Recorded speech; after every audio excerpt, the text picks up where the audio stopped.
샬롬, 말씀 읽어주는 김기훈 목사입니다. 오늘도 기대하는 마음과 사모하는 마음을 가지고 하나님의 말씀 함께 읽겠습니다. 요한복음 11장 28절부터 37절까지의 말씀입니다. 이 말을 한 뒤에 마르다는 동생 마리아에게 돌아가서 귓속말로 이렇게 말했다.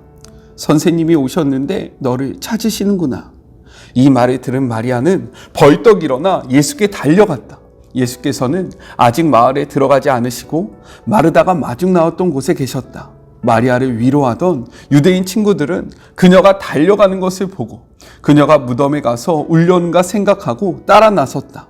마리아는 예수께서 기다리고 계신 곳에 가서 그분 발 앞에 엎드렸다.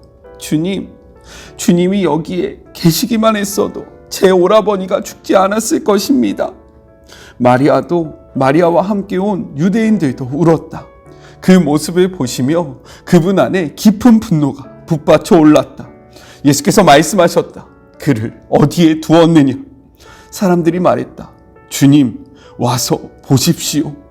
예수께서 눈물을 흘리셨다. 유대인들이 말했다. 보시오. 저분이 그를 얼마나 깊이 사랑했었는지. 그들 가운데 또 다른 이들이 말했다. 글쎄요. 저분이 그를 그토록 사랑했다면 왜 그가 죽지 않도록 손을 쓰지 않았을까요? 저분은 눈먼 사람의 눈을 뜨게 해준 분이지 않습니까? 이것은 하나님의 말씀입니다. 우리가 함께 묵상하지 못했던 토요일과 주일의 말씀을 간략하게 이야기하고 오늘의 본문을 함께 나누도록 하겠습니다.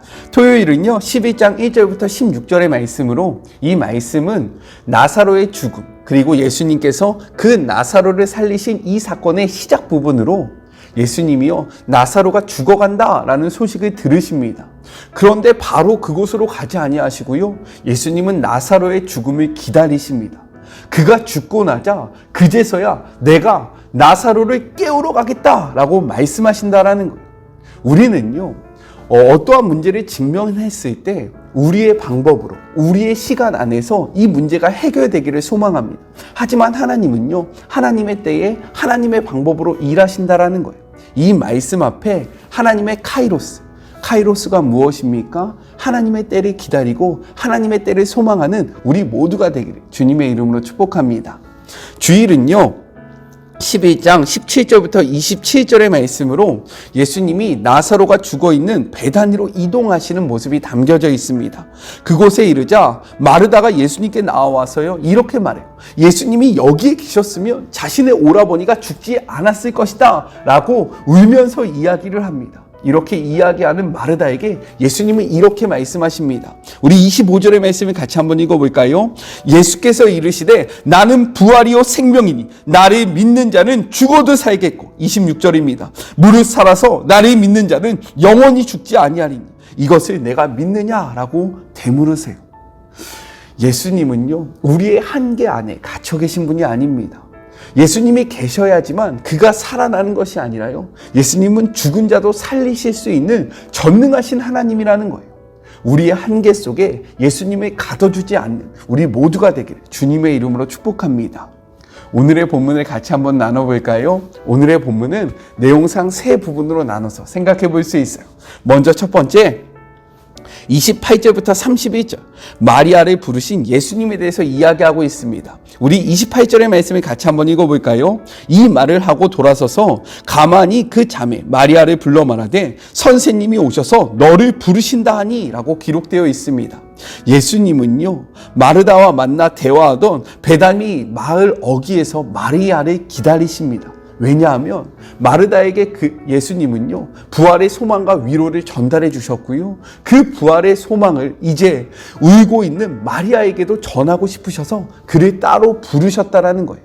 이를 통해서 우리가 생각할 것이 있습니다. 그것이 무엇이냐면 우리가 직면하게 되는 위기 가운데 예수님은 언제나 우리와 함께 하신다라는 거예요.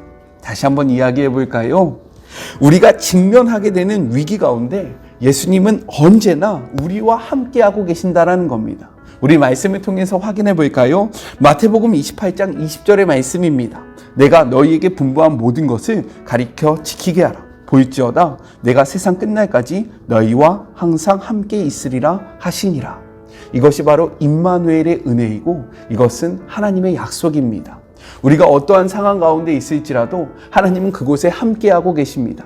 남모르는 그런 상황 속에서 혼자 아파한다라고 생각되어질 때에도 예수님은 그곳에 우리와 함께 하시며 함께 아파하고 계시고 함께 슬퍼하고 계신다라는 거예요. 그리고 우리를 부르시며 회복하기를 원하십니다. 오늘의 이 말씀 앞에서 우리를 회복하시기 위해서 우리를 부르시는 그분을 바라보시는 그런 복된 하루가 되었으면 좋겠어요. 그리고 이 말씀이 우리에게 위로로 다가오기를 간절히 소망해 봅니다. 둘째, 32절부터 35절 비통하시며 눈물을 흘리시는 예수님에 대해서 이야기를 하고 있어요. 우리 33절의 말씀을 개역개정으로 먼저 읽어보도록 하겠습니다. 예수께서 그가 우는 것과 또 함께 온 유대인들이 우는 것을 보시고 심령에 비통히 여기시고 불쌍히 여기사라고 기록되어 있어요.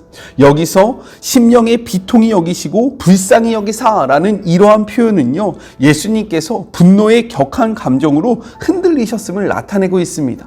그렇기 때문에 메시지 성경은요, 이 부분을 이렇게 표현하고 있는 거예요.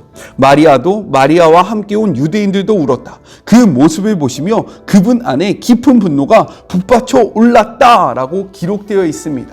그렇다면 왜 예수님은 그들의 눈문 앞에 분노의 격한 감정으로 흔들리셨을까? 성경학자들은요, 두 가지로 이야기하고 있습니다. 먼저는 죄로 인해 생긴 죽음으로 인한 슬픔과 아픔, 즉 죄가 이 세상에 가져다 준 황폐함 때문에 예수님의 마음이 심하게 요동했다라는 겁니다. 예수님은 부활이시고 생명이십니다.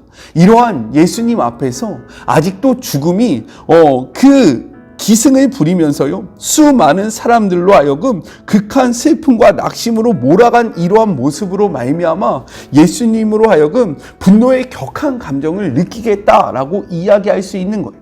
둘째로는 무엇이냐? 마리아와 함께 온 유대인들의 믿음 없음을 보시면서 그분의 마음에 분노가 차올랐다라는 것입니다. 예수님은요, 마르다를 만나면서 이렇게 말씀하셨어요. 나는 부활이요 생명이다. 그래서 너희가 죽을지라도 나를 믿으면 살아날 것이고 너희가 살아서 나를 믿으면 영원히 죽지 아니할 것이다. 나는 부활이고 생명이다 라고 말씀하셨습니다. 이러한 부활이고 생명이신 예수님 앞에서 유대인들은 이 사실을 믿지 못하며 슬퍼하며 울고 있었기 때문에 그들의 그러한 깨어있지 못함을 보시면서 예수님의 마음이 경노하였다라고 해석할 수 있다는 겁니다. 저는 이 두 가지 해석 중에서요, 개인적으로 첫 번째 해석이 더욱더 공감이 가고 조금 더 옳은 성경적인 표현이 아닐까라는 생각을 해봅니다. 우리 말씀을 같이 한번 읽어봤으면 좋겠어요. 이어서 성경은요, 35절 이렇게 이야기하고 있습니다. 예수님께서 눈물을 흘리시더라. 성경은요, 예수님이 눈물을 흘렸다라고 기록을 하고 있다는 거예요. 또한 성경은 이렇게 이야기합니다. 히브리서 4장 15절의 말씀입니다. 우리에게 있는 대제사장은 우리의 연약함을 동정하지 못하시리가 아니요 모든 일에 우리와 똑같이 시험을 받으신 이로되 죄는 없으시느니라 라고 기록되어 있습니다. 이 말이 무엇이냐면 예수님은 우리의 아픔에 공감하신다라는 거예요.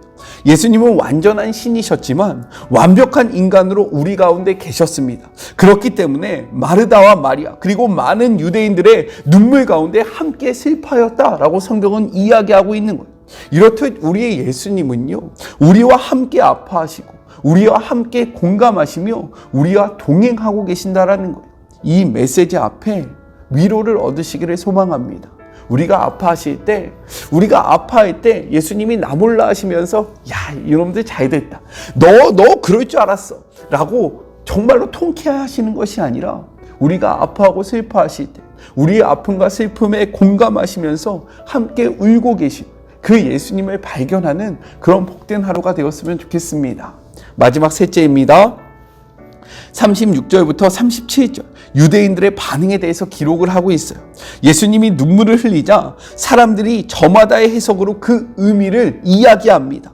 어떤 이는 36절 그가 나사로를 사랑했다라고 이야기하고요. 또 어떤 이는 37절 맹인의 눈을 뜨게 한 자가 왜 나사로를 죽게 했냐라고 이야기를 해요.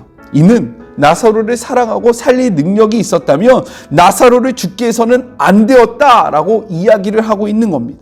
이것이 바로 예수님의 눈물을 바라봤던 유대인들의 반응이었다라는 거예요. 그러나 예수님의 생각과 예수님의 뜻은요, 유대인들의 그러한 기대와는 달랐습니다. 이것에 대해서는 내일 조금 더 자세하게 이야기를 나눠볼게요. 여기에서 우리가 주목해야 하고 기억해야 하는 것은 무엇이냐면, 유대인들의 반응은 믿음의 반응이 아니라 현상에 대한 해석이었다라는 거예요. 믿음은 현상을 해석하는 것이 아니라 현상을 넘어 하나님의 뜻을 발견하는 것입니다. 그렇기 때문에 눈 앞에 보이는 현상에 집중하고 그것을 해석하는 우리가 되어서는 안 되고요. 이 현상 가운데 하나님의 일하심을 바라보고 하나님이 이 현상을 통해서 어떠한 일을 하실 것인지를 기대하시면서 하나님을 발견하시는, 하나님의 그 위대하심을 발견하는 우리 모두가 되었으면 좋겠습니다.